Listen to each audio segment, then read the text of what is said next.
Esto del sector obrero, el empresarial y el del gobierno llegaron a un acuerdo para poder aumentar en 20% el salario mínimo para el año próximo. Justo para hablar de esto, le agradecemos a la secretaria del Trabajo y Previsión Social, Luisa María Alcalde, nos tome la comunicación. Secretaria, muy buenas tardes. Con esto se cumpliría parte de la promesa, del acuerdo que el domingo decía el presidente, podríamos superar el 15% de aumento para el año próximo. Pues esperemos que sí, la verdad es que estamos muy contentos, Enrique, sobre todo porque fue un acuerdo de los tres sectores que forman parte de la Comisión Nacional de Salarios Mínimos, que año con año evalúa la posibilidad de los incrementos, así que tanto el sector empresarial como el sector obrero acompañaron esta propuesta del 20% y creemos que es fundamental en esta política que ya por quinta vez consecutiva va avanzando en aras de recuperar el poder adquisitivo que se perdió durante 40 años y que el salario mínimo alcance pues para un mínimo de bienestar para todas esas mujeres y hombres que trabajan todos los días y que ganan el salario mínimo. Los trabajadores se verán beneficiados de manera sustancial en torno a ello, secretaria.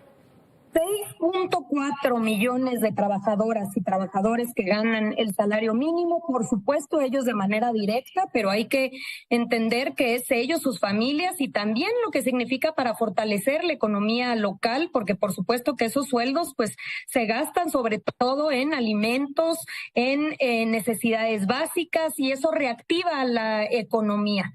Quiere decir, cuando hablamos del 20%, muchas veces es importante señalar cuánto debe pagarse a partir del 1 de enero del próximo año.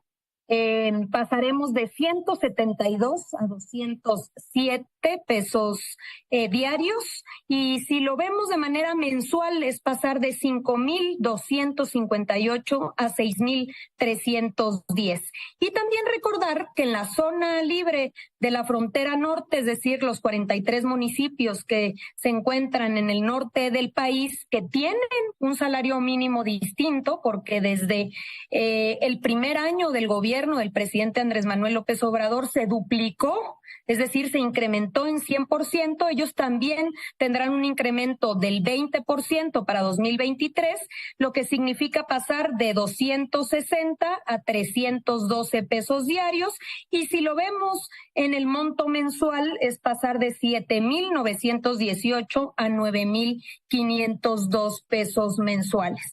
Entonces, la verdad es que consideramos pues que sin lugar a dudas es un incremento histórico y por supuesto, como siempre, poniendo por delante el diálogo social y el consenso entre los sectores. ¿Tan difícil fue llegar a este consenso, secretaria, pensando que estamos viviendo un periodo de incremento inflacionario, si no recesión, sí una significativa ausencia de crecimiento en general y que ha permitido que tras la pandemia, tras los años de confinamiento, hoy por hoy el sueldo alcance para menos cosas?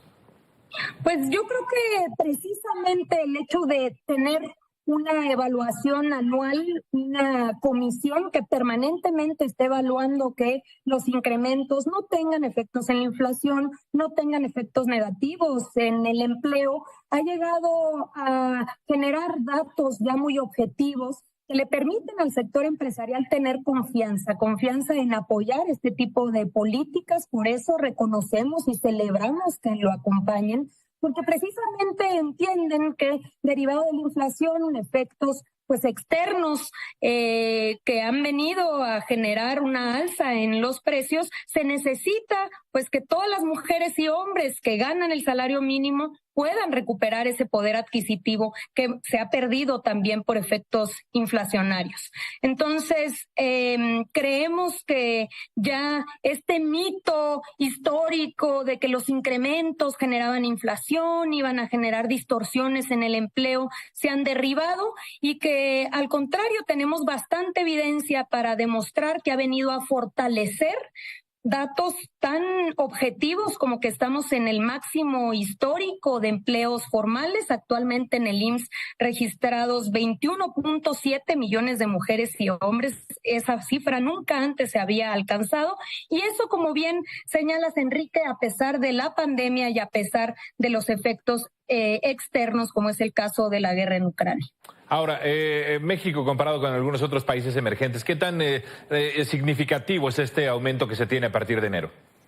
Muy importante, hemos venido avanzando. Si nos comparamos, en 2020 estábamos en la posición 81, fíjate, de los países que tienen salarios mínimos, y ahora estamos alcanzando ya la posición 50. Sabemos que no todavía podemos estar satisfechos. La posición 50 de 135 países que tienen este tipo de medición, pues tampoco significa que hemos avanzado lo suficiente, pero vamos por buen camino, y sobre todo el hecho de que se continúe con esta política siendo responsables, pero también decididos, pues la muestra me parece que fue precisamente el día de hoy con esta votación unánime. ¿Están satisfechos desde la Secretaría del Trabajo ante esta situación, ante este aumento, o nos quedamos cortos? ¿Hay una aspiración a ganar un poco más? Cuéntenos, por favor. Satisfechos por el incremento de este año, sin lugar a dudas. Si nosotros contamos los incrementos que se han dado desde el inicio de la administración hasta el día de hoy, quiere decir que para el 1 de enero del próximo año se habrá recuperado el 90% del poder adquisitivo. Recordemos que cuando llegamos estaba en 88 pesos al día, 88 pesos al día, ahora pasa a 207 pesos diarios y a 312 en el caso de la frontera norte. Entonces, es 90%. ¿Cuál sería la meta? Conseguir el próximo año llegar al 100%. Y eso, por supuesto, pues se seguirá evaluando como siempre se hace, de manera objetiva, responsable, pero también entendiendo que tenemos que dejar atrás una política que se determinaba desde arriba, que era mantener el salario mínimo en una política de contención, y por eso llegamos a ser uno de los países con los salarios mínimos más bajos del mundo, y por supuesto a niveles tan ridículos donde un salario mínimo no alcanzaba siquiera para una canasta básica. Hemos dejado atrás ya esa política que hizo muchísimo daño, generó enormes desigualdades y por supuesto desprotegió pues a los que menos ganan en este país.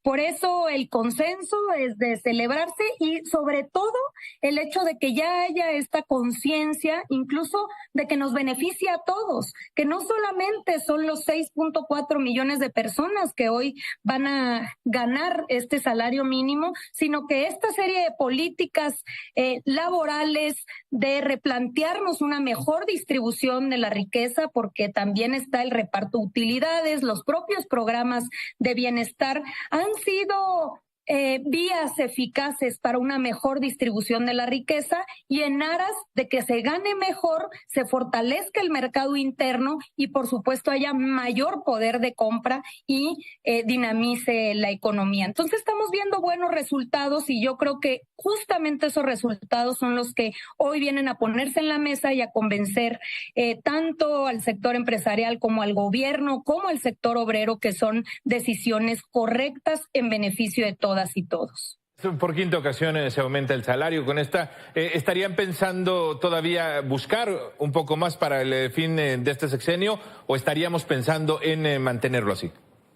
La idea es llegar al 100% al término del mandato del presidente López Obrador. Eso significaría, pues por supuesto, ir evaluando cuál es la inflación que tendremos el próximo año y tratar de conseguir un acuerdo que nos permita garantizar que se logró incrementar en términos reales de compra, el 100% para el término del mandato. Esa sería la meta, ese sería el objetivo y estamos convencidos que es un objetivo compartido con los sectores. Aprovechando que la tenemos en comunicación, ya estamos en diciembre, ya viene la temporada de aguinaldo. ¿Qué decirle a la gente en torno a esta situación? Que tendrían que estar listos, ¿qué, cómo y hasta cuándo con ello? Tenemos que estar listos para el aguinaldo, decirle a los empleadores, pedirle a los empleadores, es una obligación legal. También que sepan los trabajadores que no solamente está la Procuraduría de Defensa del Trabajo, sino también importante señalar que están los centros de conciliación. Es muy importante este derecho ganado histórico para diciembre y también aprovechando, pues recordemos que a veces se suele, ya no tanto gracias a la reforma de subcontratación, pero vamos a estar monitoreando mucho las bajas que a veces suceden en diciembre en el Instituto Mexicano del Seguro Social, pero estamos convencidos de que estas prácticas se han venido cada vez eliminando, erradicando de nuestro país y pues por supuesto llamar al cumplimiento. Luisa María Alcalde, gracias por estos minutos y por supuesto quedamos al habla si le parece. Muchas gracias, Enrique. Te mando un fuerte abrazo a ti y por supuesto a toda la audiencia. Gracias, buenas tardes.